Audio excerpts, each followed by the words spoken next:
ਸਤਿ ਸ਼੍ਰੀ ਅਕਾਲ ਦੋਸਤੋ। ਅੱਗੇ ਪੜ੍ਹਦੇ ਹਾਂ ਜੀ। ਅਸੀਂ ਪਿਰਾਮਿਡਸ ਪੜ੍ਹਦੇ ਪਏ ਸੀ ਜੀ। ਪਿਰਾਮਿਡ ਆਫ ਨੰਬਰ ਪੜ੍ਹਿਆ, ਪਿਰਾਮਿਡ ਆਫ ਬਾਇਓਮਾਸ ਪੜ੍ਹਿਆ। ਅੱਜ ਪੜ੍ਹਾਂਗੇ ਜੀ ਐਨਰਜੀ ਦਾ ਪਿਰਾਮਿਡ। ਐਨਰਜੀ ਦੇਖੋ ਜੀ, ਫੋਟੋ ਤੇ ਆਉਂਦੇ ਪਹਿਲਾਂ ਪੜ੍ਹਨ ਤੋਂ ਪਹਿਲਾਂ ਫੋਟੋ ਤੇ ਆਉਂਦੇ ਆ। ਦੇਖੋ ਜੀ, ਇੱਕ ਆ ਟ੍ਰੋਪਿਕ ਲੈਵਲ ਆ ਪ੍ਰੋਡਿਊਸਰਸ ਦਾ। ਪ੍ਰਾਇਮਰੀ ਕੰਜ਼ਿਊਮਰਸ, ਸੈਕੰਡਰੀ ਕੰਜ਼ਿਊਮਰਸ ਤੇ ਟਰਸ਼ਰੀ ਕੰਜ਼ਿਊਮਰਸ। ਠੀਕ, ਦੇਖੋ ਇੱਥੇ ਫੋਟੋਸਿੰਥੈਸਿਸ ਦੁਆਰਾ ਗ੍ਰੀਨ ਪਲਾਂਟ ਫੂਡ ਬਣਾਉਂਦੇ ਆ ਜੀ। ਠੀਕ, ਇਹਨਾਂ ਨੂੰ ਖਾਧਾ ਛੋਟੇ ਟਿੱਡਿਆਂ ਨੇ, ਕੀੜੇ ਮਕੌੜਿਆਂ ਨੇ, ਤੇ ਇਹਨਾਂ ਦੀ ਕੁਛ ਐਨਰਜੀ ਇੱਥੇ ਗਈ। ਦੇਖੋ ਨਾ, ਜਿਹੜੀ ਇਹਨਾਂ ਦੀ ਐਨਰਜੀ ਆ ਉਹ ਇਹਨਾਂ 'ਚ ਆ ਗਈ। ਇਹਨਾਂ ਨੂੰ ਖਾਧਾ ਚੂਹਿਆਂ ਨੇ ਤਾਂ ਚੂਹਿਆਂ ਵਿੱਚ ਐਨਰਜੀ ਆ ਗਈ, ਤਾਕਤ ਆ ਗਈ, ਊਰਜਾ ਆ ਗਈ। ਤਾਂ ਉਹਨਾਂ ਨੂੰ ਖਾਧਾ ਹੌਕ ਨੇ, ਇੱਲ ਨੇ, ਐਨਰਜੀ ਇਹਨਾਂ ਵਿੱਚ ਆ ਗਈ, ਤਾਕਤ ਇਸ ਤਰ੍ਹਾਂ ਫਲੋ ਕਰਦੀ ਆ ਜੀ। ਪਰ ਚੱਕਰ ਇਹ ਆ ਕਿ ਲਾਅ ਆਫ ਥਰਮੋਡਾਇਨਮਿਕਸ ਕਹਿੰਦਾ ਆ ਕਿ ਜਦੋਂ ਇੱਕ ਸਿਸਟਮ ਤੋਂ ਦੂਜੇ ਸਿਸਟਮ ਵਿੱਚ ਐਨਰਜੀ ਟਰਾਂਸਫਰ ਹੁੰਦੀ ਆ ਨਾ, ਤਾਂ ਉਹ 100% ਟਰਾਂਸਫਰ ਨਹੀਂ ਹੋ ਸਕਦੀ। 100% ਟਰਾਂਸਫਰ ਨਹੀਂ ਹੋ ਸਕਦੀ। ਕੁਝ ਨਾ ਕੁਝ ਐਨਰਜੀ ਹੀਟ ਦੇ ਰੂਪ ਵਿੱਚ ਵੇਸਟ ਹੁੰਦੀ ਆ, ਹੀਟ ਦੇ ਰੂਪ ਵਿੱਚ ਵੇਸਟ ਹੁੰਦੀ ਆ। ਤਾਂ ਇਸ ਕਰਕੇ ਐਨਰਜੀ ਦਾ ਪਿਰਾਮਿਡ ਉੱਪਰ ਨੂੰ ਜਾਂਦਿਆਂ ਹੋਇਆ ਘਟਦਾ ਜਾਂਦਾ ਆ। ਇਹ ਪਿਰਾਮਿਡ ਕਦੇ ਵੀ ਇਨਵਰਟਡ ਜਾਂ ਉਲਟਾ ਨਹੀਂ ਹੁੰਦਾ, ਇਹ ਸਿੱਧਾ ਹੁੰਦਾ ਜੀ। ਠੀਕ, ਤੇ ਜਨਰਲੀ ਆ ਦੇਖੋ ਨਾ, ਜੇ ਪ੍ਰੋਡਿਊਸਰ ਕੋਲ 1000 ਕਿਲੋ ਕਲੋਰੀ ਆ, ਠੀਕ, ਤਾਂ ਇਹਦਾ 10% ਅੱਗੇ ਗਿਆ ਜੀ। ਪ੍ਰਾਇਮਰੀ ਕੰਜ਼ਿਊਮਰ ਕੋਲ 100 ਕਿਲੋ ਕਲੋਰੀ, ਇਹਦਾ 10% ਉਹ ਹੋਏ 10 ਕਿਲੋ ਕਲੋਰੀ, ਉਹ ਇੱਥੇ ਗਿਆ, ਇਹਦਾ 10% ਅੱਗੇ ਗਿਆ। ਕਹਿਣ ਦਾ ਭਾਵ ਆ 10% ਅੱਗੇ ਜਾ ਰਿਹਾ ਆ। ਬਾਕੀ ਕੀ ਆ, ਐਨਰਜੀ ਹੀਟ ਦੇ ਰੂਪ ਵਿੱਚ ਲਾਸ ਹੋ ਜਾ ਰਹੀ ਹੈ ਜੀ। ਓਕੇ, ਇਸ ਕਰਕੇ ਐਨਰਜੀ ਦਾ ਪਿਰਾਮਿਡ ਹਮੇਸ਼ਾ ਉੱਪਰ ਨੂੰ ਹੁੰਦਾ, ਉਹ ਥੱਲੇ ਨੂੰ ਨਹੀਂ ਹੁੰਦਾ, ਇਨਵਰਟਡ ਜਾਂ ਉਲਟਾ ਨਹੀਂ ਹੁੰਦਾ। ਠੀਕ ਹੈ ਜੀ, ਹੁਣ ਆਪਾਂ ਥੋੜ੍ਹਾ ਦੇਖ ਲੈਂਦੇ ਜੀ, ਥੋੜ੍ਹਾ ਪੜ੍ਹ ਲੈਂਦੇ ਹਾਂ। ਊਰਜਾ ਦਾ ਪਿਰਾਮਿਡ। ਊਰਜਾ ਮਤਲਬ ਐਨਰਜੀ ਟ੍ਰੋਪਿਕ ਪੱਧਰਾਂ ਦੁਆਰਾ ਟ੍ਰੋਪਿਕ ਲੈਵਲ ਵਿੱਚ ਜਦੋਂ ਅਸੀਂ ਪ੍ਰੋਡਿਊਸਰ ਮਤਲਬ ਉਤਪਾਦਕਾਂ ਤੋਂ ਹੈਟਰੋਟ੍ਰੋਫਸ ਵਿੱਚ ਵੱਲ ਜਾਂਦੇ ਹਾਂ ਜੀ, ਉਹਨਾਂ ਤੋਂ ਬਾਅਦ ਫਿਰ ਅਸੀਂ ਉੱਪਰਲੇ ਟ੍ਰੋਪਿਕ ਲੈਵਲ ਤੱਕ ਜਾਂਦੇ ਹਾਂ ਤਾਂ ਐਨਰਜੀ ਵੀ ਫਲੋ ਕਰਦੀ ਹੈ ਜੀ। ਠੀਕ ਹੈ ਜੀ, ਇਹ ਊਰਜਾ ਜਾਂ ਐਨਰਜੀ ਇਹ ਹਮੇਸ਼ਾ ਹੇਠਲੇ ਪੱਧਰ ਤੋਂ, ਉਤਪਾਦਕ ਤੋਂ, ਪ੍ਰੋਡਿਊਸਰਸ ਤੋਂ ਉੱਚੇ ਪੱਧਰ ਵੱਲ ਨੂੰ, ਉੱਚੇ ਟ੍ਰੋਪਿਕ ਪੱਧਰ ਵੱਲ ਵੱਧਦੀ ਹੈ, ਵਹਿੰਦੀ ਹੈ, ਫਲੋ ਕਰਦੀ ਹੈ। ਠੀਕ ਹੈ ਨਾ, ਪ੍ਰੋਡਿਊਸਰ ਤੋਂ ਹਰਬੀਵੋਰਸ, ਗ੍ਰੀਨ ਪਲਾਂਟਸ, ਉਹਨੂੰ ਖਾਧਾ ਹਰਬੀਵੋਰਸ ਨੇ। ਠੀਕ, ਉਹਨਾਂ ਨੂੰ ਖਾਧਾ ਮਾਸਾਹਾਰੀ ਕਾਰਨੀਵੋਰਸ ਨੇ। ਇਸ ਤਰ੍ਹਾਂ ਊਰਜਾ ਦਾ ਫਲੋ ਹੁੰਦਾ ਹੈ, ਇਹ ਕਦੇ ਵੀ ਉਲਟ ਦਿਸ਼ਾ ਵਿੱਚ ਨਹੀਂ ਵਹਿੰਦੀ। ਠੀਕ ਹੈ ਜੀ, ਹਰ ਟ੍ਰੋਪਿਕ ਪੱਧਰ ਤੇ ਅਨਵਾਂਟਡ ਹੀਟ, ਬੇਲੋੜੀ ਗਰਮੀ ਦੇ ਰੂਪ ਵਿੱਚ ਕੁਝ ਊਰਜਾ ਵੇਸਟ ਹੋ ਜਾਂਦੀ ਹੈ ਜੀ, ਕੁਝ ਊਰਜਾ ਨੁਕਸਾਨ ਹੁੰਦਾ ਹੈ ਊਰਜਾ ਦਾ। ਨਤੀਜੇ ਵਜੋਂ ਜਦੋਂ ਅਸੀਂ ਇੱਕ ਟ੍ਰੋਪਿਕ ਪੱਧਰ ਤੋਂ ਦੂਜੇ ਵਿੱਚ ਜਾਂਦੇ ਹਾਂ ਤਾਂ ਊਰਜਾ ਦਾ ਪੱਧਰ ਘਟਦਾ ਹੈ ਜੀ, ਊਰਜਾ ਡਿਕਰੀਜ਼ ਹੁੰਦੀ ਜਾਂਦੀ ਹੈ, ਕਿਉਂਕਿ ਕੁਝ ਊਰਜਾ ਵੇਸਟ ਦੇ ਰੂਪ ਵਿੱਚ ਗਵਾਚ ਜਾਂਦੀ ਹੈ ਜੀ, ਚਲੀ ਜਾਂਦੀ ਹੈ, ਹੀਟ ਦੇ ਰੂਪ ਵਿੱਚ ਵੇਸਟ ਹੋ ਜਾਂਦੀ ਹੈ। ਇਸ ਤਰ੍ਹਾਂ ਆਮ ਤੌਰ ਤੇ 4 ਜਾਂ 5 ਟ੍ਰੋਪਿਕ ਪੱਧਰ ਹੁੰਦੇ ਆ। ਜਿਹੜੇ ਟ੍ਰੋਪਿਕ ਲੈਵਲ ਆ 4 ਜਾਂ 5, 6 ਜਾਂ 6 ਤੋਂ ਵੱਧ ਬਹੁਤ ਘੱਟ ਹੁੰਦੇ ਆ। ਕਿਉਂਕਿ ਹੌਲੀ ਹੌਲੀ ਐਨਰਜੀ ਡਿਕਰੀਜ਼ ਕਰਦੀ ਜਾਂਦੀ ਆ, ਤਾਂ 6ਵੇਂ ਪੱਧਰ ਤੋਂ ਬਾਅਦ ਐਨਰਜੀ ਬਚਦੀ ਨਹੀਂ, ਇੰਨੀ ਐਨਰਜੀ ਨਹੀਂ ਬਚਦੀ ਜੋ ਕਿ ਜੀਵ ਜੰਤੂਆਂ ਨੂੰ ਸੰਭਾਲ ਸਕੇ, ਉਹ ਸਰਵਾਈਵ ਕਰ ਸਕਣ। ਕਿੰਨੇ ਹੁੰਦੇ ਜੀ? ਆਮ ਤੌਰ ਤੇ 4 ਜਾਂ 5 ਟ੍ਰੋਪਿਕ ਲੈਵਲ ਹੁੰਦੇ ਆ, ਅਤੇ ਕਦੇ ਕਦਾਈ 6 ਤੋਂ ਵੱਧ ਹੋ ਸਕਦੇ ਹੈ ਜੀ। ਕਦੇ ਕਦਾਈ ਹੀ, ਬਹੁਤ ਘੱਟ ਚਾਂਸ ਆ ਕਿ ਇਹ 6 ਤੋਂ ਵੱਧ ਹੋ ਸਕਦੇ ਆ।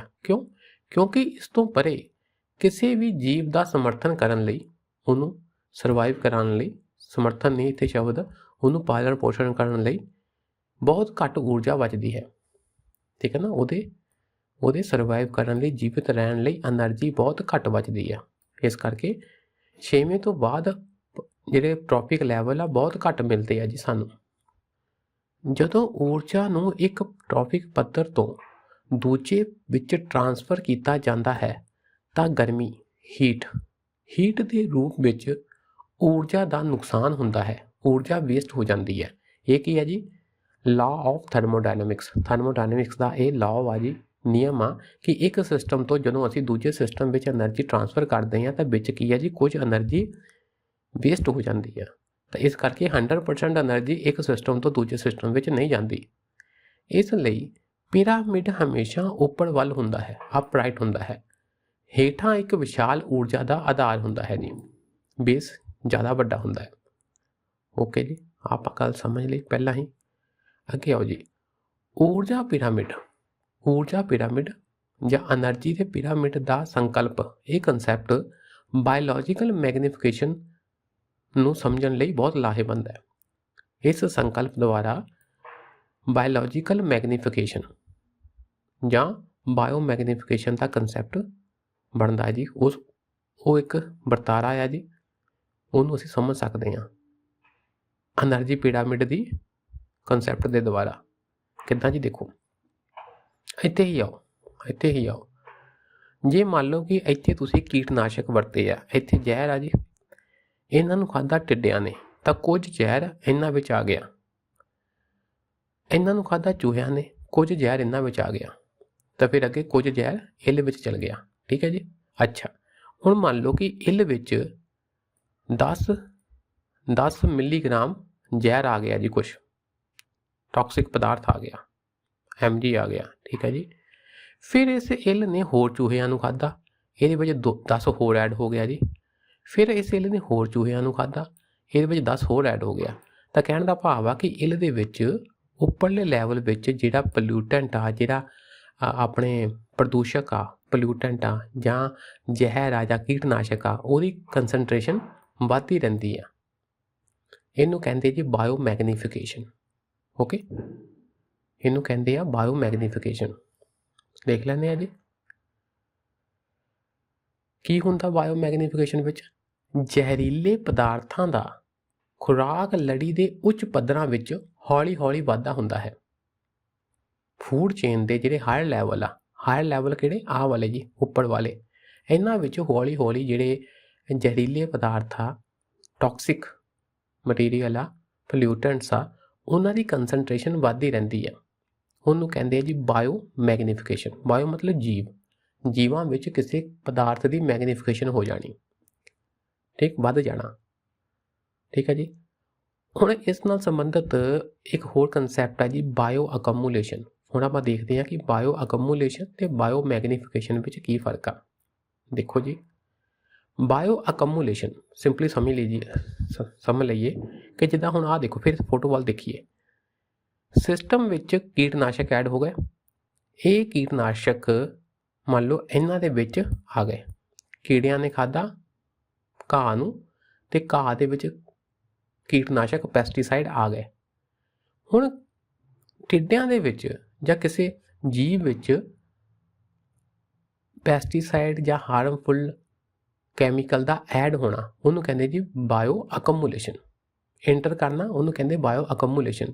ਪਰ ਜਿਉਂ ਅਸੀਂ ਫੂਡ ਚੇਨ ਦੇ ਉੱਪਰਲੇ ਲੈਵਲ ਵੱਲ ਜਾਂਦੇ ਹਾਂ ਤਾਂ ਇਹਨਾਂ ਦੀ ਘਣਤਾ, ਇਹਨਾਂ ਦੀ ਕੰਸਨਟ੍ਰੇਸ਼ਨ ਵੱਧਦੀ ਜਾਂਦੀ ਆ ਪੋਲਿਊਟੈਂਟਸ ਦੀ। ਉਸ ਤੋਂ ਪ੍ਰੋਸੈਸ ਨੂੰ ਕਹਿੰਦੇ ਆ ਜੀ ਬਾਇਓ ਮੈਗਨੀਫਿਕੇਸ਼ਨ। ਪਤਾ ਲੱਗ ਗਿਆ ਜੀ। ਬਾਇਓ ਅਕਮੂਲੇਸ਼ਨ ਹੁੰਦਾ ਆ ਕਿ ਜੀਵਾਂ ਵਿੱਚ ਕਿਸੇ ਟੌਕਸਿਕ ਮਟੀਰੀਅਲ ਦਾ ਐਂਟਰ ਹੋਣਾ, ਅਤੇ ਬਾਇਓ ਮੈਗਨੀਫਿਕੇਸ਼ਨ ਹੁੰਦਾ ਜੀ ਜਿਉਂ ਅਸੀਂ ਹਾਇਰ ਲੈਵਲ 'ਤੇ ਜਾਂਦੇ ਹਾਂ, ਫੂਡ ਚੇਨ ਦੇ ਹਾਇਰ ਲੈਵਲ ਵੱਲ ਜਾਂਦੇ ਹਾਂ ਤਾਂ ਕੁਛ ਖਾਸ ਕੈਮੀਕਲ ਦੀ ਕੰਸਨਟ੍ਰੇਸ਼ਨ ਵੱਧਦੀ ਆ, ਉਹਨੂੰ ਕਹਿੰਦੇ ਬਾਇਓ ਮੈਗਨੀਫਿਕੇਸ਼ਨ। ਇਹ ਇੰਪੋਰਟੈਂਟ ਕਨਸੈਪਟ ਆ ਜੀ, ਇਹਨਾਂ ਉੱਤੇ ਪ੍ਰਸ਼ਨ ਆ ਜਾਂਦੇ ਆ, ਤੁਹਾਡੇ ਕਨਸੈਪਟ ਕਲੀਅਰ ਹੋਣੇ ਚਾਹੀਦੇ ਆ। ਦੇਖੋ ਜੀ, ਬਾਇਓ ਅਕਮੂਲੇਸ਼ਨ, ਅਕਮੂਲੇਸ਼ਨ ਦਾ ਮਤਲਬ ਹੀ ਕੀ ਹੈ ਜੀ, ਇਕੱਠਾ ਹੋ ਜਾਣਾ। ਬਾਇਓ ਮਤਲਬ ਇਨਸਾਨ, ਇਹ ਜੀਵ ਜੰਤੂ, ਜੀਵ। ਬਾਇਓ ਅਕਮੂਲੇਸ਼ਨ ਦਾ ਮਤਲਬ ਹੈ ਪ੍ਰਦੂਸ਼ਕ, ਪੋਲਿਊਟੈਂਟ ਦਾ ਫੂਡ ਚੇਨ ਵਿੱਚ ਦਾਖਲ ਹੋਣਾ, ਜਾਂ ਪ੍ਰਦੂਸ਼ਕ ਪੋਲਿਊਟੈਂਟ ਫੂਡ ਚੇਨ ਵਿੱਚ ਕਿਵੇਂ ਦਾਖਲ ਹੁੰਦੇ ਹਨ, ਇਕੱਠੇ ਹੁੰਦੇ ਹਨ। ਜਦੋਂ ਕਿ ਬਾਇਓ ਮੈਗਨੀਫਿਕੇਸ਼ਨ ਮਤਲਬ, ਮੈਗਨੀਫਿਕੇਸ਼ਨ ਦਾ ਮਤਲਬ ਵਧਣਾ, ਇਸ ਵਿੱਚ ਪ੍ਰਦੂਸ਼ਕਾਂ ਦੇ ਗਾੜੇਪਨ ਭਾਵ ਕੰਸਨਟ੍ਰੇਸ਼ਨ ਵਿੱਚ ਵਾਧਾ ਹੁੰਦਾ ਹੈ, ਜੋ ਬਾਅਦ ਦੇ ਟ੍ਰੌਫਿਕ ਪੱਧਰਾਂ ਵਿੱਚ ਹੌਲੀ ਹੌਲੀ ਹੁੰਦਾ ਹੈ। ਬਾਅਦ ਵਾਲੇ ਕਿਹੜੇ, ਉੱਪਰ ਵਾਲੇ ਟ੍ਰੌਫਿਕ ਲੈਵਲ ਜਿਹੜੇ ਆ, ਉਹਨਾਂ ਵਿੱਚ ਹੌਲੀ ਹੌਲੀ ਕੁਝ ਖਾਸ ਪੋਲਿਊਟੈਂਟ ਦੀ ਕੰਸਨਟ੍ਰੇਸ਼ਨ ਵਿੱਚ ਵਾਧਾ ਹੁੰਦਾ ਆ, ਉਹਨੂੰ ਕਹਿੰਦੇ ਆ ਜੀ ਬਾਇਓ ਮੈਗਨੀਫਿਕੇਸ਼ਨ। ਓਕੇ ਜੀ। ਹੁਣ ਬਾਇਓ ਮੈਗਨੀਫਿਕੇਸ਼ਨ ਦਾ ਵਰਤਾਰਾ ਹੋਵੇ, ਬਾਇਓ ਮੈਗਨੀਫਿਕੇਸ਼ਨ ਹੋਵੇ, ਇਹਦੇ ਲਈ ਕੁਛ ਕੰਡੀਸ਼ਨਾਂ ਆ। ਉਹ ਕੀ ਆ ਜੀ, ਜਿਹੜਾ ਪ੍ਰਦੂਸ਼ਕ ਆ, ਜਿਹੜਾ ਪੋਲਿਊਟੈਂਟ ਆ, ਉਹਨਾਂ ਵਿੱਚ ਆਹ ਗੱਲਾਂ ਹੋਣੀਆਂ ਚਾਹੀਦੀਆਂ ਹਨ। ਕਿਹੜੀਆਂ-ਕਿਹੜੀਆਂ?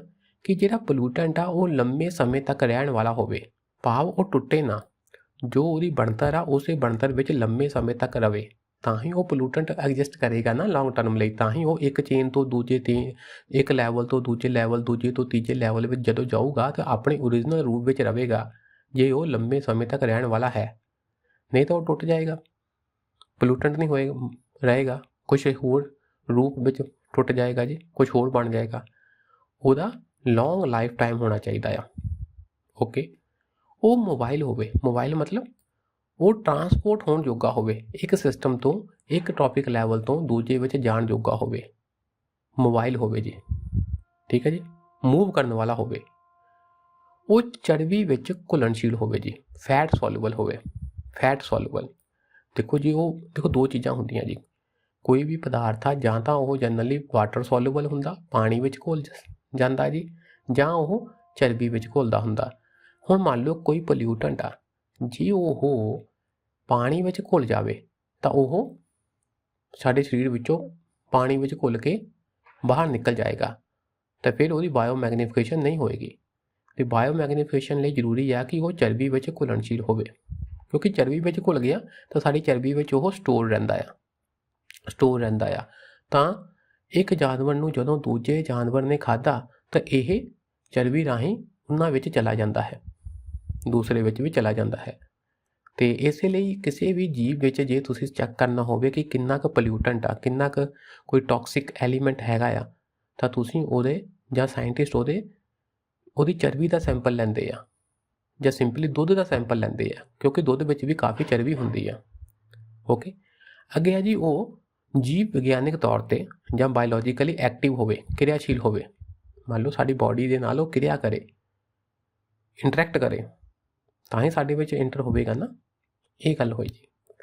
ਹੁਣ ਆਪਾਂ ਇਹੀ ਗੱਲਾਂ ਨੂੰ ਥੋੜ੍ਹਾ ਡਿਟੇਲ ਵਿੱਚ ਪੜ੍ਹ ਲੈਂਦੇ ਹਾਂ। ਜੇਕਰ ਕੋਈ ਪ੍ਰਦੂਸ਼ਕ ਪੋਲਿਊਟੈਂਟ ਥੋੜ੍ਹੇ ਸਮੇਂ ਲਈ ਉਹ ਰਹਿ ਸਕਦਾ ਹੈ ਤਾਂ ਇਹ ਨੁਕਸਾਨ ਰਹਿਤ ਹਿੱਸਿਆਂ ਵਿੱਚ ਟੁੱਟ ਜਾਂਦਾ ਹੈ ਅਤੇ ਪੋਲਿਊਟੈਂਟ ਨਹੀਂ ਰਹਿੰਦਾ। ਓਕੇ, ਜੇਕਰ ਕੋਈ ਪੋਲਿਊਟੈਂਟ ਮੋਬਾਈਲ ਨਹੀਂ ਹੈ ਤਾਂ ਇਹ ਇੱਕ ਥਾਂ 'ਤੇ ਰਹੇਗਾ। ਮੋਬਾਈਲ ਨਹੀਂ ਆ, ਟਰਾਂਸਪੋਰਟ ਨਹੀਂ ਹੁੰਦਾ, ਤਾਂ ਉਹ ਇੱਕ ਥਾਂ 'ਤੇ ਰਹੇਗਾ ਅਤੇ ਜੀਵਾਂ ਦੁਆਰਾ ਲੈ ਜਾਣ ਦੀ ਉਸਦੀ ਸੰਭਾਵਨਾ ਨਹੀਂ ਹੋਵੇਗੀ, ਭਾਵ ਇੱਕ ਜੀਵ ਤੋਂ ਦੂਜੇ ਵਿੱਚ ਦਾਖਲ ਉਹ ਨਹੀਂ ਹੋਵੇਗਾ। ਜੇਕਰ ਪ੍ਰਦੂਸ਼ਕ ਪਾਣੀ ਵਿੱਚ ਘੁਲਣਸ਼ੀਲ ਹੈ, ਵਾਟਰ ਸੋਲੂਬਲ ਹੈ, ਫੈਟ ਸੋਲੂਬਲ ਨਹੀਂ ਆ, ਤਾਂ ਇਹ ਜੀਵ ਦੁਆਰਾ ਪਾਣੀ ਰਾਹੀਂ ਬਾਹਰ ਕੱਢ ਦਿੱਤਾ ਜਾਵੇਗਾ।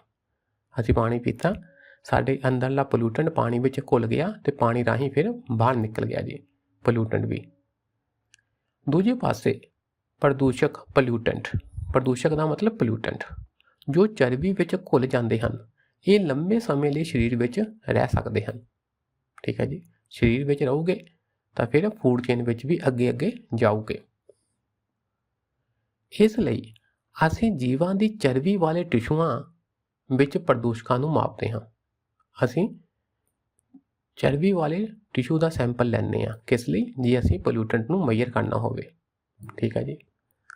ਥਣਧਾਰੀ ਜੀਵਾਂ ਵਿੱਚ ਕਿਹੜੇ ਮੈਮਲਸ, ਜਿਨ੍ਹਾਂ ਦੀ ਫੀਮੇਲ ਵਿੱਚ, ਅਜਿਹੇ ਜੀਵ ਜਿਨ੍ਹਾਂ ਦੀ ਫੀਮੇਲ ਵਿੱਚ ਦੁੱਧ ਦੀਆਂ ਗ੍ਰੰਥੀਆਂ ਹੁੰਦੀਆਂ ਆ, ਉਹਨਾਂ ਵਿੱਚ ਜਾਂ ਸਿੰਪਲੀ ਜਿਨ੍ਹਾਂ ਵਿੱਚ ਦੁੱਧ ਦੀਆਂ ਗ੍ਰੰਥੀਆਂ ਹੁੰਦੀਆਂ ਆ, ਜਿਨ੍ਹਾਂ ਦੀ ਫੀਮੇਲਸ ਵਿੱਚ ਦੁੱਧ ਦੀਆਂ ਗ੍ਰੰਥੀਆਂ ਹੁੰਦੀਆਂ ਹਨ, ਮੈਮਲਸ, ਥਣਧਾਰੀ ਜੀਵਾਂ ਵਿੱਚ ਅਸੀਂ ਅਕਸਰ ਮਾਦਾ ਦੁਆਰਾ ਪੈਦਾ ਕੀਤੇ ਦੁੱਧ ਦੀ ਜਾਂਚ ਕਰਦੇ ਹਾਂ, ਕਿਉਂਕਿ ਦੁੱਧ ਵਿੱਚ ਬਹੁਤ ਜ਼ਿਆਦਾ ਚਰਬੀ ਹੁੰਦੀ ਹੈ ਤਾਂ ਚਰਬੀ ਵਿੱਚ ਪੋਲਿਊਟੈਂਟ ਹੋ ਸਕਦੇ ਆ। ਜੇ ਪੋਲਿਊਟੈਂਟ ਦੀ ਜਾਂਚ ਕਰਨੀ ਆ ਤਾਂ ਸਿੱਧਾ ਚਰਬੀ ਦਾ ਟੈਸਟ ਕਰ ਲਓ। ਜੇਕਰ ਕੋਈ ਪ੍ਰਦੂਸ਼ਕ ਜੀਵ ਵਿਗਿਆਨਿਕ ਤੌਰ 'ਤੇ ਸਰਗਰਮ ਨਹੀਂ ਹੈ, ਬਾਇਓਲੋਜੀਕਲੀ ਐਕਟਿਵ ਨਹੀਂ ਹੈ, ਤਾਂ ਇਹ ਬਾਇਓਮੈਗਨੀਫਿਕੇਸ਼ਨ ਤਾਂ ਕਰ ਸਕਦਾ ਆ, ਸਾਡੇ ਸਰੀਰ ਵਿੱਚ ਹੌਲੀ ਵੱਧਦਾ ਸਕਦਾ ਆ, ਪਰ ਸਾਡੇ ਸਰੀਰ ਦੇ ਨਾਲ ਇੰਟਰੈਕਟ ਨਹੀਂ ਕਰਦਾ। ਇਹਦਾ ਮਤਲਬ ਉਹ ਸਾਨੂੰ ਕੋਈ ਨੁਕਸਾਨ ਨਹੀਂ ਕਰੇਗਾ। ਹੌਲੀ ਮੈਗਨੀਫਿਕੇਸ਼ਨ ਤਾਂ ਕਰ ਸਕਦਾ ਉਹ, ਪਰ ਸੰਭਵ ਤੌਰ 'ਤੇ ਕੋਈ ਸਮੱਸਿਆ ਪੈਦਾ ਨਹੀਂ ਕਰੇਗਾ। ਕਿਉਂ? ਕਿਉਂਕਿ ਉਹ ਸਾਡੇ ਨਾਲ ਇੰਟਰੈਕਟ ਨਹੀਂ ਕਰ ਰਿਹਾ। ਸਾਡੇ ਸਰੀਰ ਵਿੱਚ ਪਿਆ ਤਾਂ ਹੈਗਾ ਆ, ਪਿਆ ਰਹਿਣ ਦਿਓ ਜੀ, ਕਹਿੰਦੇ ਉਹ ਕੋਈ ਇੰਟਰੈਕਟ ਕਰਕੇ ਸਾਨੂੰ ਸਮੱਸਿਆ ਪੈਦਾ ਨਹੀਂ ਕਰਦਾ। ਇਸ ਲਈ ਸਾਨੂੰ ਬਹੁਤੀ ਚਿੰਤਾ ਕਰਨ ਦੀ ਲੋੜ ਨਹੀਂ ਹੁੰਦੀ ਜੇ ਕੋਈ ਪੋਲਿਊਟੈਂਟ ਬਾਇਓਲੋਜੀਕਲੀ ਐਕਟਿਵ ਨਹੀਂ ਆ ਤਾਂ ਸਾਨੂੰ ਬਹੁਤੀ ਚਿੰਤਾ ਕਰਨ ਦੀ ਲੋੜ ਨਹੀਂ ਹੁੰਦੀ। ਠੀਕ ਹੈ ਜੀ। ਅਗਲਾ ਟੌਪਿਕ ਹੈ ਜੀ ਬਾਇਓਟਿਕ ਇੰਟਰੈਕਸ਼ਨ। ਇੰਟਰਸਟਿੰਗ ਟੌਪਿਕ ਆ, ਇਹ ਅਸੀਂ ਨੈਕਸਟ ਕਲਾਸ ਵਿੱਚ ਕਰਦੇ ਹਾਂ। ਅੱਜ ਲਈ ਇੰਨਾ ਹੀ ਰੱਖਦੇ ਹਾਂ। ਸ਼ੁਕਰੀਆ ਜੀ, ਸਤਿ ਸ਼੍ਰੀ ਅਕਾਲ।